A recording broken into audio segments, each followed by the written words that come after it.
عزیز ہم وطنوں السلام علیکم۔ آج آپ کی توجہ لوٹ مار کے ایک نئے طریقے کی جانب مبذول کرا رہا ہوں جو پیٹرول پمپس کے اوپر رواج پا رہا ہے۔ آپ میں سے کئی لوگوں کو اس سے واسطہ بھی پڑا ہوگا۔ یہ تو آپ جانتے ہی ہیں کہ اکثر پیٹرول پمپس پر پیٹرول کی مقدار کے حوالے سے 2 نمبری کی جاتی ہے، میٹر ریڈنگ میں 2 نمبری کی جاتی ہے، اور بہت کم پیٹرول پمپس ایسے ہیں جو پوری مقدار میں دیتے ہیں اور معیار کا لحاظ رکھتے ہیں۔ نیا طریقہ یہ آیا ہے کہ مثلاً آپ ایک پیٹرول پمپ پر جاتے ہیں اور اسے جا کر کہتے ہیں کہ مجھے 200 روپے کا پیٹرول ڈال دیں، وہ 50 کا ڈال کر سٹاپ کر دیتا ہے۔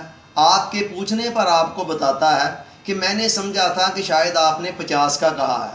اس کے بعد باتوں میں لگاتے ہوئے وہیں سے آگے چل پڑتا ہے اور 150 پر جا کر سٹاپ کر دیتا ہے اور کہتا ہے کہ یہ لیں جی 200 کا ہو گیا، 50 کا پہلے اور 150 کا بعد میں، حالانکہ وہ کل 150 کا ہوا ہوتا ہے، اور اس طرح 50 اس کی جیب میں چلے جاتے ہیں۔ پچھلے 1-1.5 سال کے اندر لاہور کے 4 مختلف پیٹرول پمپس پر یہ طریقہ واردات میں اپنی آنکھوں کے سامنے دیکھ چکا ہوں، سنی سنائی بات نہیں کر رہا۔ میرا خیال تھا کہ حرام خوری کا یہ طریقہ صرف لاہور تک محدود ہے، مگر میری حیرت کی انتہا نہ رہی جب چند دن پہلے کچھ احباب کے ساتھ گجرات کی طرف جانا ہوا۔ گجرانوالہ شہر سے باہر نکل کر جی ٹی روڈ کے اوپر ہی سڑک کنارے ہم نے ایک پیٹرول پمپ پر گاڑی کو روک کر اسے کہا کہ اس کو فل کر دیں۔ اس نے 500 کا ڈال کر سٹاپ کر دیا۔ ہمارے پوچھنے پر انجان سا بنتے ہوئے کہنے لگا کہ میں نے سمجھا شاید آپ نے 500 کا کہا تھا۔ اس کے بعد ارد گرد کی باتوں میں لگاتے ہوئے وہیں سے آگے شروع کر دیا اور 3000 پر جا کر کہنے لگا کہ 3500 روپیہ دے دیں۔ ہم نے کہا 35 کو کس چیز کا؟ کہتا 500 کا میں نے پہلے ڈالا تھا اور میٹر میں نے 0 پہ کر دیا تھا، حالانکہ میٹر اس نے 0 پر نہیں کیا تھا، مگر وہ جانتا تھا کہ یہ شریف آدمی میرے ساتھ کتنی بحث کر سکتے ہیں۔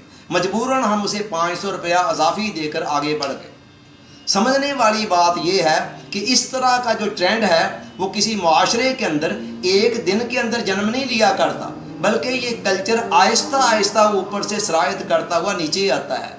عربی زبان میں کہا جاتا ہے الناس علی دین ملوکہم، لوگ اپنے بادشاہوں کے مزاج پر ہوتے ہیں۔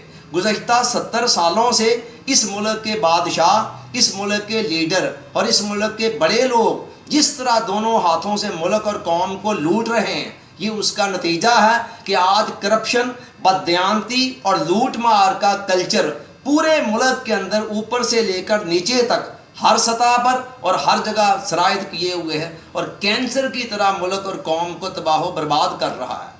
بہت بڑا المیہ یہ ہے کہ اس معاشرے کے اندر لوگوں کے دلوں میں نہ خدا کا خوف ہے اور نہ ہی قانون کا ڈر ہے، اور جرائم کی روک تھام کے لیے کم از کم کسی ایک خوف کا ہونا ضروری ہے۔ خدا کا خوف تو پہلے سے ہی رخصت ہو چکا ہے، اب قانون کا ڈر بھی لوگوں کے دلوں سے نکل چکا ہے۔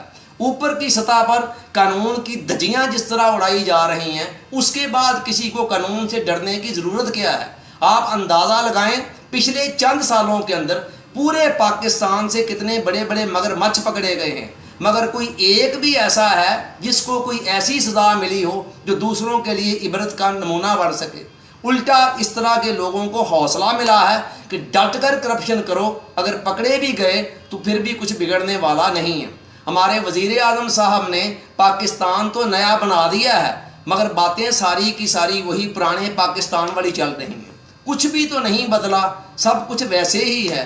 چوریاں، ڈاکے، قتل و غارت، لوٹ مار وغیرہ وغیرہ۔ پچھلے 6 ماہ کے اندر حکومت کی طرف سے کوئی ایک بھی ایسا بڑا فیصلہ سامنے نہیں آیا جس نے واقعی لوگوں کی زندگیوں کے اندر کوئی بڑی آسانی پیدا کر دی ہو۔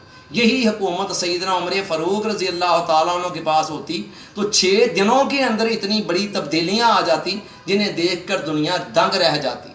آج ہمارے ملی وجود پر جتنے زخم لگے ہوئے ہیں، ان کی بخیا گری جس عزم، ارادے اور جرت اور ہمت کا تقاضا کرتی ہے، وہ فی الحال ہمیں موجودہ حکومت کے اندر دکھائی نہیں دے رہی۔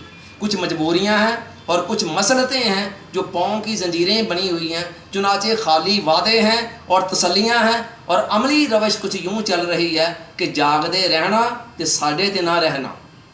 عزیزان ایمان، ہم مسلمان ہیں اور مسلمان ہونے کے ناطے مایوسی کی کوئی گنجائش نہیں ہے۔ اچھے دنوں کی امید ضرور رکھیں، لیکن فی الحال آپ کو اپنی جان اور مال کی حفاظت خود ہی کرنا ہوگی، لہٰذا اپنا خاص خیال رکھیے گا۔ اللہ تعالیٰ آپ کا حامی و ناصر ہو، آمین۔ آپ کا بہت بہت شکریہ۔